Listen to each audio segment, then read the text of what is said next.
Vous êtes-vous déjà senti enfermé dans des relations où, malgré tous vos efforts, quelque chose se rejoue, encore et encore?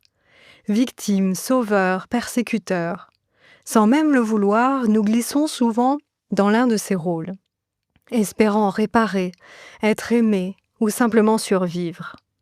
Dans cet épisode, je vous propose de mettre en lumière ce triangle invisible, mais puissant, qui influence tant de dynamiques affectives, familiales ou professionnelles. Comprendre, c'est déjà commencer à se libérer. Et si aujourd'hui vous vous donniez la permission de sortir de ce scénario qui vous épuise pour écrire un autre récit, le vôtre? Bienvenue dans ce nouvel épisode d'énergie et transformation. Aujourd'hui, j'aimerais vous parler d'un schéma dans lequel beaucoup de personnes se retrouvent piégées sans même s'en rendre compte. Un mécanisme relationnel qui peut user l'estime de soi, abîmer les liens et surtout nourrir une forme de souffrance invisible. C'est ce qu'on appelle le triangle de Karpman. Peut-être que vous avez déjà eu l'impression de toujours devoir aider les autres, quitte à vous oublier. Ou que vous vous êtes senti impuissant face à une relation qui vous échappait. Ou encore vous avez été perçu comme dur alors que vous étiez simplement à bout. Et peut-être que dans toutes ces situations, vous vous êtes demandé « Mais pourquoi ça m'arrive encore ?» Aujourd'hui, je vais vous proposer d'explorer ensemble ce triangle relationnel. Non pas pour coller des étiquettes, mais pour comprendre avec bienveillance, pour mettre en lumière des dynamiques parfois inconscientes, et surtout, pour vous en libérer. Car oui, on peut sortir de ce triangle et vivre des relations beaucoup plus saines, nourrissantes et respectueuses. Le triangle dramatique de Karpman a été décrit en 1968 par un psychologue américain, Stephen Karpman. Il a observé que dans certaines interactions, en particulier en période de tension ou de crise, nous glissons inconsciemment dans 3 rôles, celui de la victime, du sauveur ou du persécuteur. Quand une personne se sent impuissante, incomprise ou épuisée, elle peut adopter le rôle de la victime. Elle pense « je n'y arrive pas, personne ne m'aide, personne ne me comprend ». Le monde semble injuste et elle attend que quelque chose ou quelqu'un la répare. Face à elle, il peut y avoir quelqu'un qui entre alors dans le rôle du sauveur. C'est celui qui veut aider à tout prix, réparer, trouver des solutions, souvent sans qu'on lui ait rien demandé. Le sauveur pense « il faut que je m'en occupe, sans moi, il ne s'en sortira pas ». Mais ce rôle, en apparence noble, est souvent une façon de fuir ses propres besoins ou de se sentir exister à travers le problème de l'autre. Enfin vient le rôle du persécuteur. Celui-ci accuse, critique, impose. Il dit « tu n'as qu'à faire un effort, c'est toujours pareil avec toi ». Il prend le pouvoir dans la relation, parfois brutalement, parfois sous couvert de réalité ou de vérité. Le plus étonnant dans ce triangle, c'est que les rôles tournent. On peut commencer sauveur, puis devenir victime et finir persécuteur. Tout cela dans une même journée, voire une même conversation. Pour mieux comprendre, je vais vous partager une situation fictive, mais inspirée de récits bien réels. Emmanuelle a vécu pendant 8 ans avec un compagnon en dépression. Elle a pris sur elle, géré la maison, organisé les rendez-vous médicaux et mis sa propre vie entre parenthèses pour l'aider. Un jour, à bout de nerfs, elle a crié « Mais fais un effort, merde !» Et son compagnon lui a répondu « Mais tu vois, t'es comme les autres, tu veux juste me contrôler. » À ce moment-là, Emmanuelle est passée, aux yeux de l'autre, de sauveuse à persécutrice. Et face à cette réaction, elle s'est écroulée, se sentant incomprise, rejetée, vide. Elle est devenue victime à son tour. Ce type de scénario est très fréquent. On pense aider et on finit vidé. On veut comprendre et on se fait agresser. On pose une limite et on est accusé de trahison. Alors pourquoi glisse-t-on dans ces rôles ? Souvent, c'est parce qu'on nous a appris très tôt que pour être aimé, il fallait jouer un rôle. Certains enfants ont grandi dans des familles où il fallait mériter l'attention, en étant fort, gentil, performant ou sage. Et ce qu'on a appris dans l'enfance devient un filtre inconscient dans nos relations d'adultes. Ainsi, le rôle de sauveur est souvent un masque porté par ceux qui ont manqué de sécurité. Aider devient une façon d'exister, de créer du lien, de se sentir utile. La victime, quant à elle, exprime une douleur profonde, mais sans pouvoir ou sans mots pour la transformer. Le persécuteur, lui, protège, souvent une immense peur du rejet. Entrer dans ce triangle, c'est s'installer dans une relation déséquilibrée. Et cela a des effets concrets sur le corps. Quand on est dans le rôle du sauveur, le corps est souvent en hypervigilance. On surveille, on anticipe, on s'oublie. Le système nerveux est en tension constante. Quand on se vit comme victime, l'énergie chute. On se sent vidé, figé, désespéré. C'est l'hypoactivation, un état où l'élan vital est en sommeil.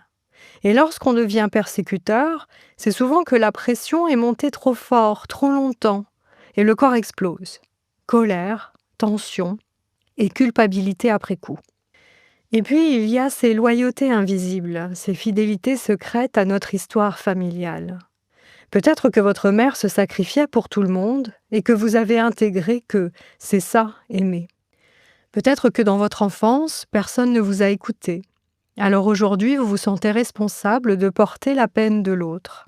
Sortir du triangle, c'est donc parfois affronter une forme de culpabilité, la peur de trahir, de ne plus être celui ou celle qu'on attend de vous. Il existe une forme d'amour qui n'a jamais appris à poser de frontières. C'est l'amour de celles et ceux qui très tôt ont ressenti que pour survivre, il fallait deviner l'autre. Sentir avant qu'on vous parle, comprendre avant qu'on vous explique. Pardonner avant même qu'on vous demande pardon. Alors vous avez développé une empathie surdéveloppée, qui n'en est plus vraiment une. Ce n'est plus de l'amour, c'est de la fusion. Dans cette fusion, l'émotion de l'autre devient la vôtre. Vous n'êtes plus simplement en train d'écouter, vous absorbez, vous portez, vous incarnez. Vous prenez, dans votre cœur, dans votre corps, dans votre énergie, ce qui ne vous appartient pas. Et parfois vous le confondez avec de l'amour profond. Vous croyez que c'est cela, aimer vraiment. Vous dissoudre dans la douleur de l'autre pour qu'il n'ait plus à la porter. Mais ce n'est pas de l'amour, c'est une forme d'abandon de soi. Et cela demande parfois de réparer une blessure ancienne. Celle qui vous a fait croire que votre valeur tenait dans votre capacité à sentir, à soigner, à porter le mal de l'autre. Le triangle de Karpman n'est pas seulement un piège relationnel, il est aussi une carte émotionnelle.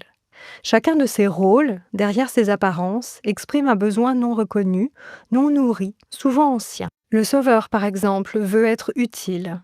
Il veut être indispensable. Il porte en lui une peur immense, celle d'être oublié, abandonné, inutile. Alors il donne, il aide, il fait, souvent jusqu'à s'épuiser, jusqu'à s'effacer. Il croit que s'il arrête, il cessera d'être aimé. La victime, elle, ne cherche pas seulement à être secourue, elle cherche surtout à être vue, à être entendue, à être crue. Elle veut qu'on reconnaisse sa douleur, qu'on ne la minimise pas, qu'on la valide sans la juger.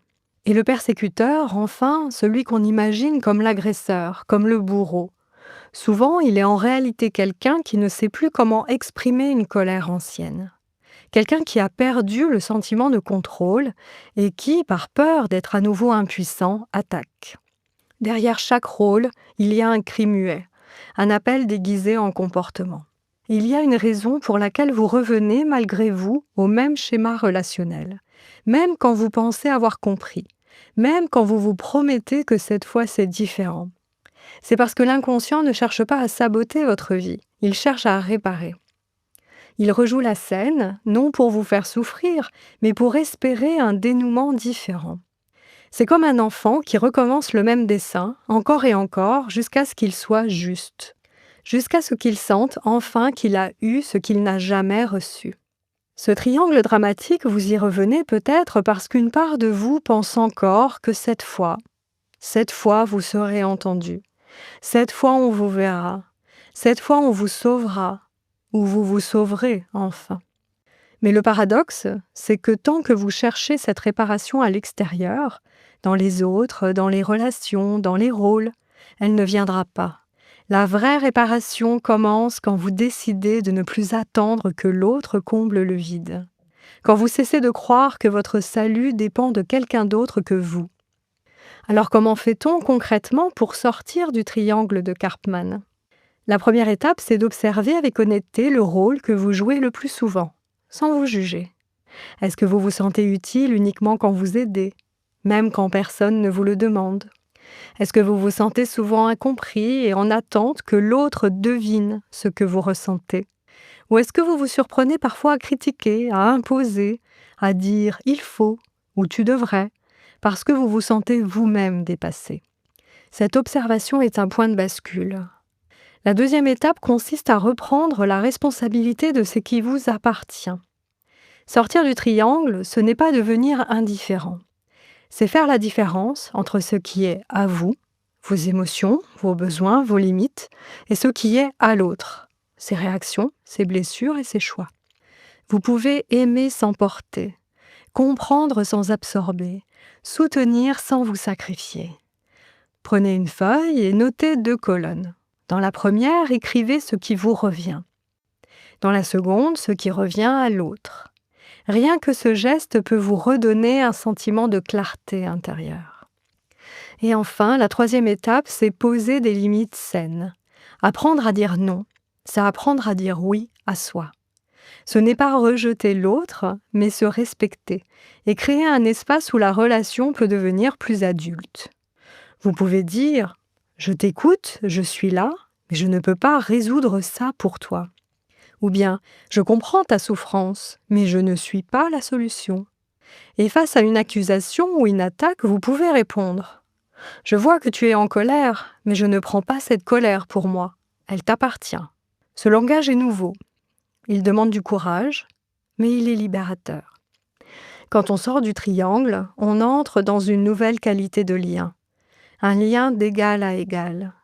Un lien où chacun peut exister avec ses forces, ses failles, ses limites.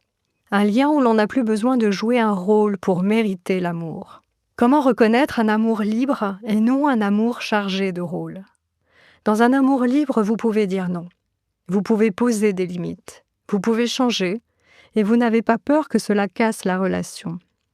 Dans un amour chargé de rôles, souvent de sauveur, vous sentez que votre amour est une condition. Si vous ne réglez pas les problèmes, si vous n'êtes pas toujours là, si vous dites stop, vous risquez d'être vu comme méchant, froid, égoïste. Vous ne vous aimez plus à travers l'autre, vous vous définissez à travers ce que vous faites pour lui. Un amour libre n'enferme pas, il ouvre. Vous pouvez être en colère sans être rejeté, triste sans culpabiliser. L'autre ne vous appelle pas sensible pour dire trop sensible. Il ne veut pas que vous changiez pour devenir plus facile à aimer. Dans un amour chargé, vous devenez le contenant de l'autre, son miroir, son appui, son bouclier, mais plus vous. Un amour libre accueille l'histoire de l'autre, mais ne cherche pas à la porter ou à la réparer. Vous pouvez être témoin sans vous y dissoudre. Vous pouvez aimer sans devoir guérir ce qui ne vous appartient pas. Dans un amour chargé, vous devenez le thérapeute émotionnel de l'autre. Et s'il va mal, vous vous sentez fautif ou responsable de le remettre d'aplomb. C'est l'amour dans la dette, dans la compensation. C'est l'amour dans la douleur. L'amour libre circule. Quand vous êtes dans un amour libre, vous ressortez des moments passés ensemble avec plus d'énergie, plus de vérité, plus de paix. Vous ne sentez pas que vous avez donné quelque chose que vous n'avez pas reçu. Dans un amour chargé, vous ressentez l'usure, le trop-plein silencieux, la fatigue chronique de devoir tenir, gérer, préserver. Un amour libre vous donne le droit d'évoluer, de vous réinventer. Il ne se vexe pas si vous changez, il vous accompagne. Dans un amour chargé de rôle, le changement devient un danger. Parce que si vous quittez le rôle, vous quittez le lien. Et vous restez, non pas par amour, mais par loyauté, peur ou par devoir. En résumé, l'amour libre aime l'autre pour ce qu'il est. L'amour chargé aime l'autre pour ce qu'il comble. Souvent, quand on sort du triangle, on ressent un vertige. Si je ne suis plus là pour aider, aimer, réparer, que reste-t-il de moi? Le vide que vous ressentez n'est pas un manque, c'est un espace nouveau pour vous rencontrer enfin. Nous en parlerons dans un prochain épisode. Qui suis-je sans mes blessures? Et peut-être que là où vous êtes, quelque chose en vous commence déjà à reconnaître ces rôles, ces gestes que vous répétez sans toujours savoir pourquoi, ces émotions qui montent, quand vous vous sentez pris au piège entre ce que vous ressentez et ce que on attend de vous, et ce que vous n'osez plus montrer. Alors je vous propose maintenant un moment pour vous, un espace de calme, de sécurité, un instant pour laisser votre inconscient doucement commencer à faire le tri entre ce qui vous appartient et ce que vous portez par habitude, par loyauté ou par peur d'être abandonné ou rejeté. Installez-vous confortablement, fermez les yeux si c'est possible pour vous et laissez-vous simplement guider. Nous allons ensemble ouvrir une porte, celle qui mène hors du triangle, vers un endroit où vous n'avez plus à choisir entre vous et les autres. Prenez le temps de vous installer dans un espace tranquille. Laissez le corps s'appuyer, se déposer. Prenez conscience de votre respiration. Elle est là, constante, fidèle. L'air entre et l'air sort. Et avec chaque expiration, vous pouvez laisser aller un peu plus. Tout ce qui n'a pas besoin d'être là, maintenant. Les tensions, les pensées, les obligations, elles peuvent attendre. Et pendant que votre corps commence à s'abandonner doucement, je vous invite à porter votre attention à vos pieds. Imaginez qu'à chaque expiration, ils deviennent plus lourds, plus ancrés, comme s'ils se reliaient à la terre, à cette terre qui vous porte, qui vous soutient, sans condition. Cette sensation monte maintenant dans vos jambes, puis dans votre bassin, et à chaque souffle, vous relâchez votre ventre, votre dos, vos épaules. Tout peut se déposer, tranquillement. Votre visage aussi se détend, les mâchoires se desserrent, le front se lisse. Tout votre corps entre dans un état d'abandon paisible et profond. Et pendant que vous glissez plus loin, plus profondément, je vous invite à imaginer un espace énergétique autour de vous, comme une bulle douce qui vous enveloppe, vous protège. Une bulle dans laquelle vous pouvez sentir vos propres vibrations, votre énergie, vos ressentis, sans filtre. Dans cet espace, un triangle apparaît devant vous, dessiné dans la lumière ou dans la matière. Il est là, bien visible, chacun de ses sommets occupé. Le sauveur, toujours prêt à porter, à s'oublier. La victime, enfermée, impuissante, silencieuse. Le persécuteur, crispé, dur, parfois violent, parfois blessé. Et vous observez, pas avec jugement, mais avec reconnaissance. Peut-être vous êtes-vous déjà retrouvé là-dedans, dans un coin ou dans plusieurs, à des moments différents, peut-être encore aujourd'hui. Mais aujourd'hui, ce triangle ne vous aspire plus, car vous êtes au centre de vous-même. Et dans cet espace, vous ressentez une lumière qui s'active sous vos pieds. Une lumière chaude, vivante, vibrante.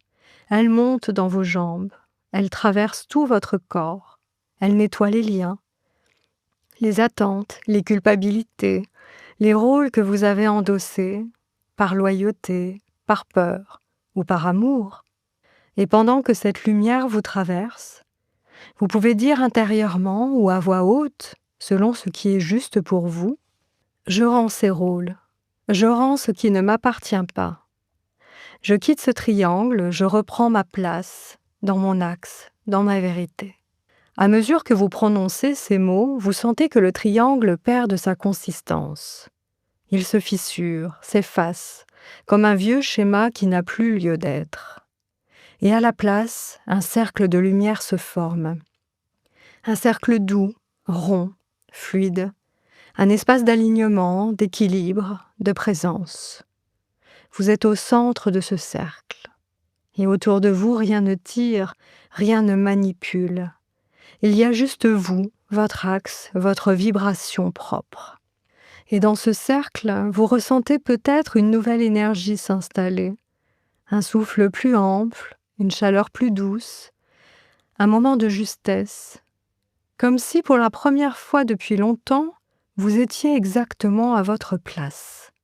Prenez un instant pour ancrer ce ressenti. Vous pouvez poser une main sur votre cœur ou sur votre ventre et murmurer intérieurement « Je suis libre d'être moi, sans rôle, sans dette. » Et maintenant, doucement, commencez à revenir. Revenir vers l'ici et maintenant, sans vous presser, avec bienveillance. Prenez conscience de votre respiration, de votre corps posé là, du poids de vos mains, du contact avec le sol ou le siège. Vous pouvez bouger un peu les doigts, les pieds, vous étirer, comme pour dire au corps « je suis là, je reviens ». Et quand ce sera juste pour vous, vous pourrez rouvrir les yeux, avec cette sensation d'avoir retrouvé une part de vous. Et souvenez-vous, vous avez le droit de sortir des rôles, le droit de vous choisir, et surtout le droit d'exister sans vous excuser d'être. Et peut-être qu'en sortant de ces rôles, en quittant ces schémas invisibles où l'on sauve, où l'on accuse, où l'on endure, une question reste là, suspendue. Et maintenant, que fait-on de la douleur, de cette blessure que l'autre ne reconnaît pas toujours, de ce pardon qu'on attend de nous, trop vite, trop fort, trop tôt? Dans le prochain épisode, nous parlerons de cela, du pardon qu'on vous a demandé, avant même que vous ayez eu le temps de sentir, de comprendre, d'exister dans ce que vous avez vécu. Parce qu'un pardon n'a jamais à être une injonction, il est un chemin, et ce chemin vous appartient. Si cet épisode a résonné pour vous, si vous sentez que quelque chose bouge, que des prises de conscience émergent, mais que vous avez besoin d'un accompagnement plus personnel, plus profond, je vous invite à visiter mon site christineginier.com. Vous y trouverez des audios d'hypnose guidée, des ressources pour avancer à votre rythme, et la possibilité de prendre rendez-vous avec moi pour un accompagnement sur mesure. Et si ce podcast vous parle, je vous encourage à vous abonner sur votre plateforme d'écoute préférée, à laisser un avis ou simplement à le partager à une personne que cela pourrait toucher. C'est une manière précieuse de semer plus loin encore ces graines de transformation. Prenez soin de vous dans les heures qui viennent, offrez-vous un moment de silence ou d'écriture ou même de rien, car parfois c'est dans l'après que les vraies libérations commencent. À très bientôt dans un prochain épisode.